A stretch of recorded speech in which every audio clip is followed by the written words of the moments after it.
extraordinary invisible guy, silenced by YouTube, invisibility cloak when I'm around people that claim to love me. Hope you're well. Today's message is going to be breadcrumbs. I've had a little time to reflect, and I haven't gotten in deep on what people would consider conspiracy theories. Somebody mentioned in my first live stream after Charlie Kirk had been murdered about hand signals, this, that, and the other, and I didn't have any information to make my opinion. I've alluded to this train of thought on my YouTube post, but we're going to go into a little bit more in depth now. 9/11, this miraculous fire that burns so hot that it melts hundreds of huge, thick steel beams. I mean, the fire was way up high, but it melted it all the way down in the ground. It melted those beams down there, and it even melted the building that wasn't even on fire. Somehow people were standing near those beams that were just combusting everything around them, and they were just fine. They were waving, hey, I need to get out of here. People were above, heat rise, people were above the beams that were on fire for this massive, hot fire that's at 3,000 degrees. Literal hell, and these people are underneath or above the fire. And what magically fell from the fire?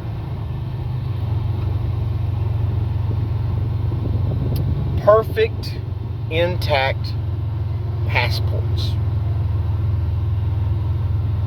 Or what you might consider breadcrumbs. Hold that thought. Breadcrumbs.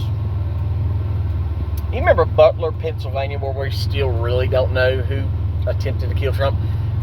That guy that got killed was not the shooter. Okay? Wasn't the shooter. Wasn't him. He took the bullet. He took the bullet to the face for it, but it wasn't him. It was set up like a coliseum. All these different points, which you can kill them at a perfect shot. 200 yards is not a hard shot to make, even with iron sights, but he didn't make that with iron sights. He made it with a scope, supposedly. We're going to say who he is.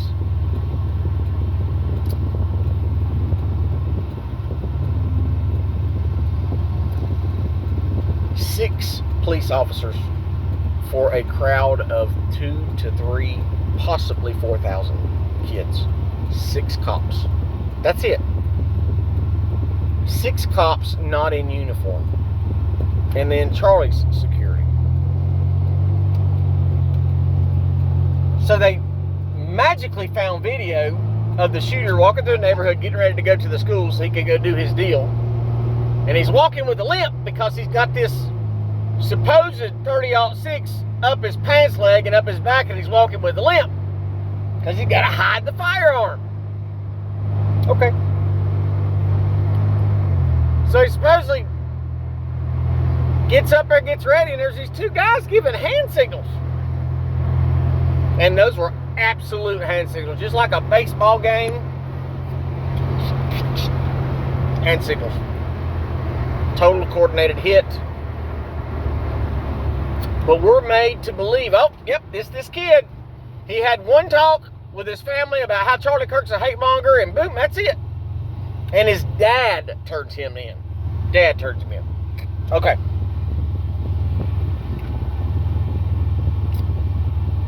So let's get this straight. He shoots Charlie Kirk, jumps off the building, had nothing in his hands when he jumped off the building. Suppose we're supposed to believe he jumped off the building with a gun in his pants leg when he jumped. When he jumped off the building, I don't recall him having anything in his hands. And then supposedly, he runs, stashes the gun in a cardboard box in the woods, and disappears into the day. Let me see. If I want to off somebody. Of course, and of course the shells with anti-trans stuff on it.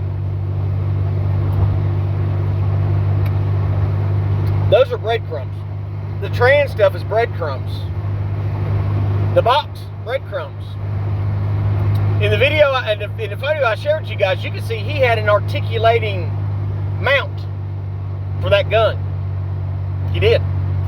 Comes up, angles forward like this, and holds it at the butt and at the front of the gun. And all he's got to do is this. Smooth way he can follow Charlie. That was never found, but it's in the photo that I shared. Where did it go?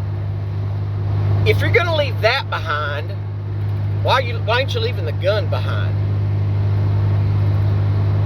And why would you mark stuff on a bullet to say, hey, it's me, because you want to get caught? If you want to get caught, you don't run away from the scene.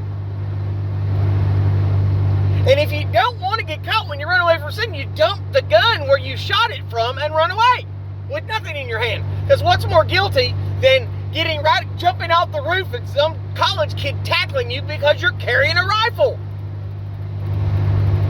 But we're supposed to believe this kid went to a little bit of community college and got twisted up by a left-wing professor, and he just decides, well, I got a perfectly normal family life. I don't have a bunch of bills. Life is pretty decent.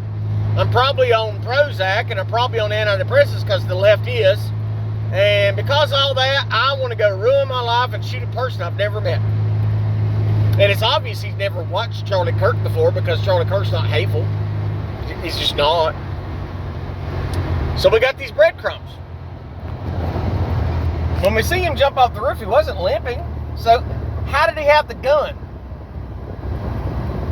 Right? How did he have the gun? But then, supposedly, when he gets home, he gets on Discord. He's gotten away. But he's going to go on Discord with his name and his face and his identity online and say, hey, everybody, I need somebody to go pick up a gun that's near the college. Oh, I'm not really sure if it was near the college where the guy got shot at. Does it make sense that they got the right guy? Now, is there a really good possibility there's some MK Ultra at work?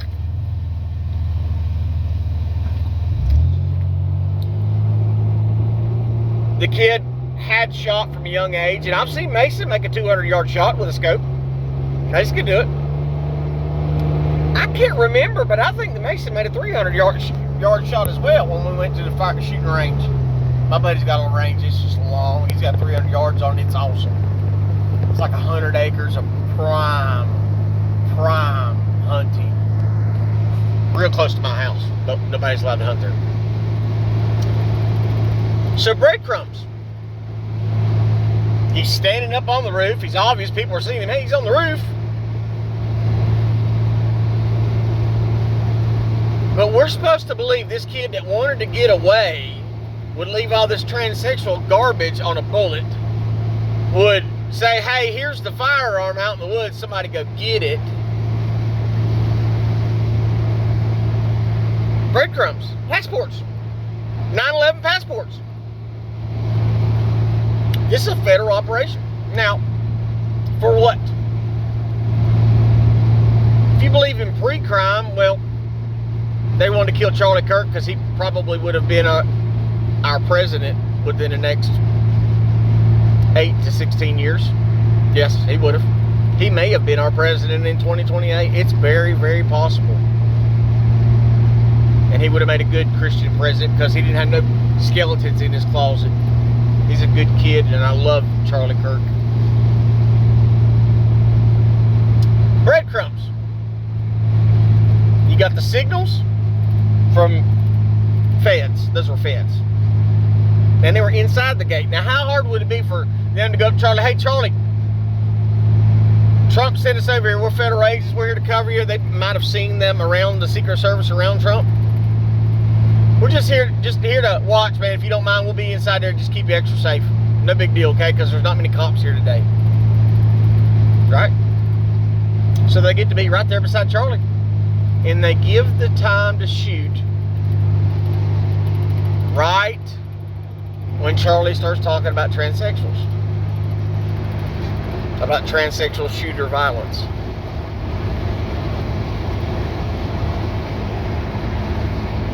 If our FBI is so good, why did it take the kid's dad to turn him in?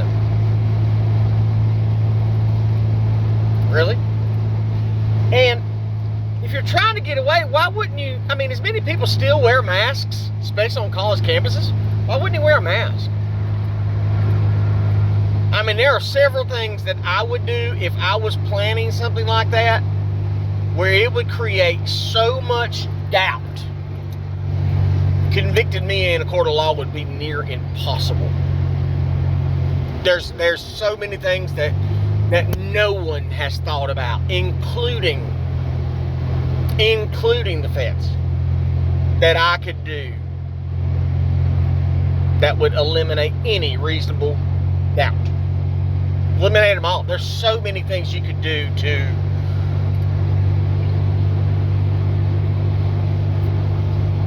throw crap at a toilet and expect you to come with the right crap to bust me with.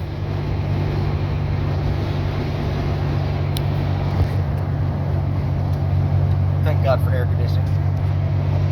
So we got all these breadcrumbs that lead right to the guy. No doubt about it, that's him. He's got that long Prozac stare, nothing but emptiness in his eyes. He's not home. And in all this, I feel compassion for him because I'm really sure he didn't do it. Now, a lot of people say that he aimed for the head and hit him in the throat. In the video I watched of Alex Jones, it looked like that Charlie Kirk had on a bulletproof vest. I could absolutely be wrong. But it looked like the bullet came down because the shirt came up like this. This is what the shirt did when it hit. If he got shot in the neck, the shirt's not going to come up. So I think it was a dead, mortal chest wound, but it bounced off the vest and come up and got him in the throat.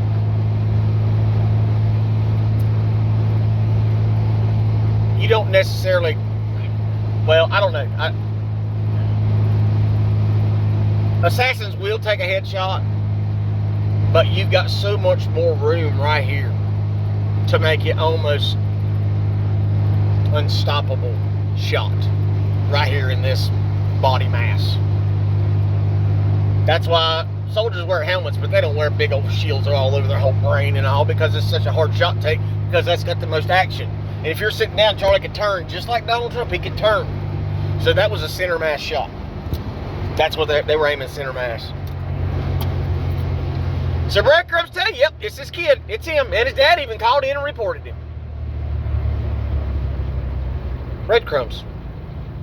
The feds have told us who they wanted. Now, what would be the motive? Well, to stop a future president, to stop Charlie Kirk's organization from electing more right-wing, godly Christian men and women to office.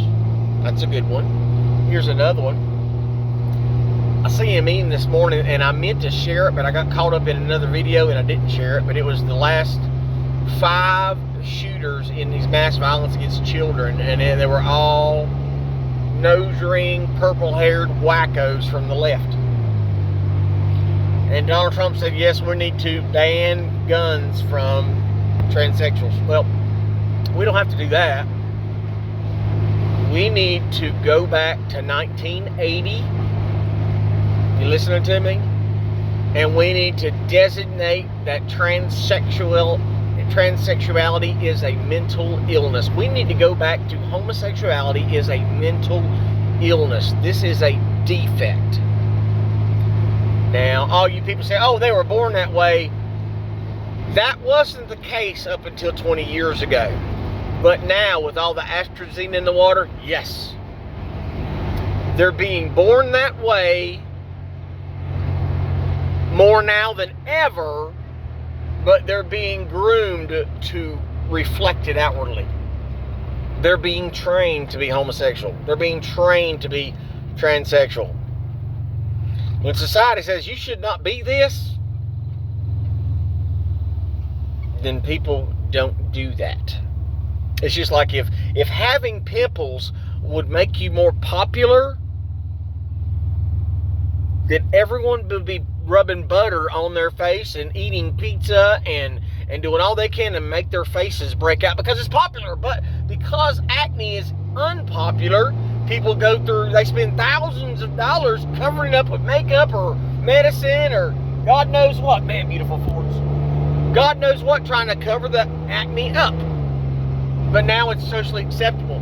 We need to make these mental illnesses not socially acceptable. We are sinners. We are going to sin, period, because we're evil. As Jesus said, there's not one good man amongst us. But you have to deny that sin daily. I used to be addicted to pornography. I was addicted to porn. Porn and sex is the only thing that I had to have. I had to have it. I was an alcoholic too, but I didn't have to have alcohol. I just loved it that much. Once I started praying and saying, hey, this is bad for me, I'm not going to do this anymore, I made the decision not to do it. That was a vice that I knew that my body could not withstand. So I said no. The same with being queer. You just got to say no. It's like the Bible says, be angry but sin not. Okay, you're allowed to get mad, but you can't sin while you're angry. You can't sin because you're angry. You can't let that anger out. So we got all these breadcrumbs telling us, yep, this woman ain't gonna let me over.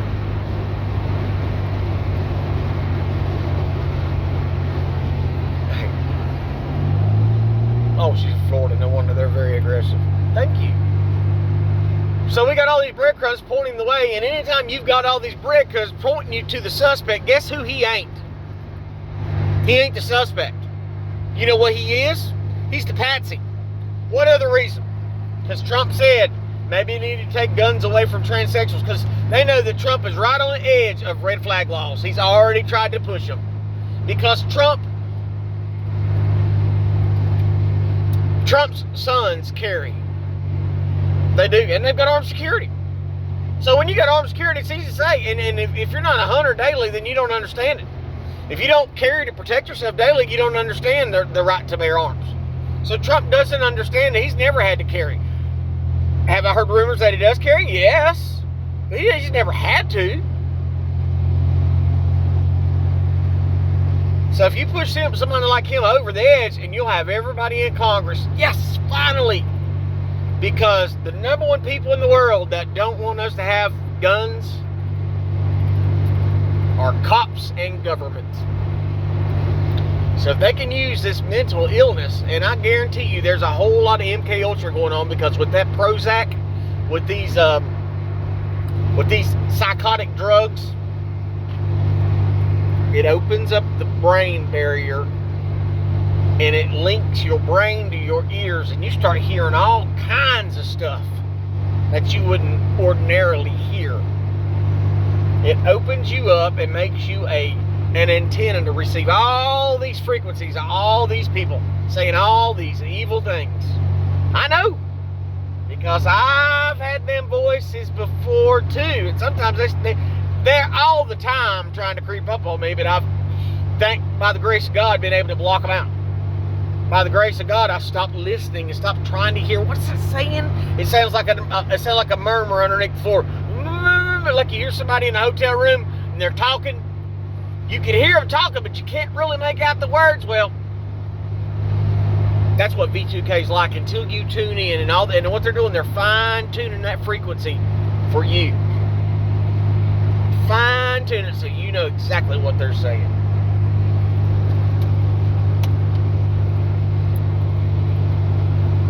So there's a lot of ways. Taking Charlie Kirk out because he's the loudest voice for free speech. He's the loudest voice for freedom. He's the loudest voice for Jesus Christ, for marriages, for godly living. He's the loudest voice.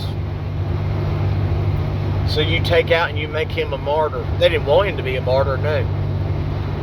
But there's so many reasons to take him out. But it wasn't because he prayed for trans people.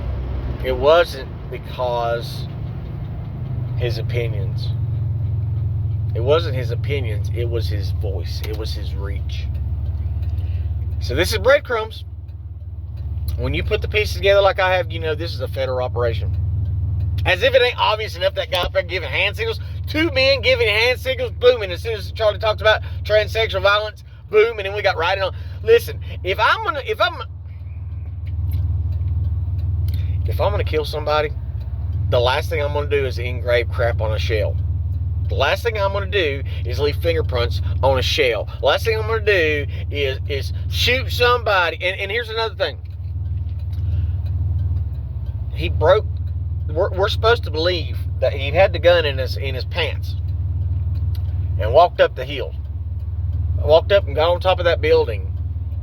Then he shot, and then he broke the gun down, carried the gun with him, takes it to the woods, and then puts it back together to put it in a box. And from what I understand, I haven't studied it specifically to that Mauser. I don't know. So I'm just telling what I'm going off what somebody else said. Is they said it takes time to put that gun back together. It isn't as simple as just taking the dang action apart. It's not that simple. Just taking the barrel off of it. It's more to it than that. So we're supposed to think that he jumped off the building, it was in pieces. Then he goes to the woods, puts it back together, and puts it in that nice, clean cardboard box. Yeah, those are breadcrumbs leading you to the guy. That way, it stops with him. I say the feds probably wanted that kid to end up dead. They were probably going to do a SWAT team rush on him until his daddy ratted him out. I'd say that. I'd say I would. That is, if his daddy really ratted him out. If that ain't all part of the show, you know what I mean. Anyway, God bless. That's the breadcrumbs. The feds got away with another one. Cash Patel's captured. There's going to be no justice under Trump. Where's all these handcuffs at? All these grand juries, all these people. I heard Adam Schiff was getting arrested. I heard Liz Cheney's getting arrested. Oh, the Clintons are going to come before Congress. So if anytime anybody calls a meeting before Congress to interview somebody, you know that it just went to die. We're going to get Hillary Clinton in about Benghazi. We're going to interview her, and then we're going to refer her for prosecution. Well, nobody referred for prosecution. It's the weirdest thing. God bless.